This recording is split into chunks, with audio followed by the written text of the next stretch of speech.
আর কতক্ষণ লাগবো?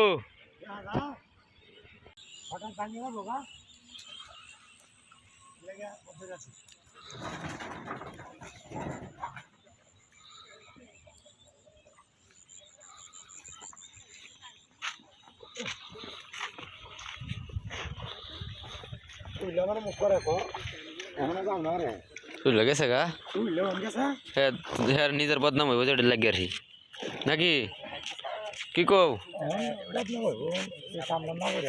এইটাই তো, এটা নিজের মনে করে সব করণ লাগবো। মোটর কি পানি তাহে না দেওয়ান লাগে অনেক কয়েকদিন চলতে হইব, নাহলে আটকে না আর কি পানি এটা আটকে গেলে হরে আবার ঠিক হয়ে যাবে। আচ্ছা যাও গা যাবি আমি দোকানে ভাই আমি এখন লাউ কত গাছে কোন লাগাইছিল না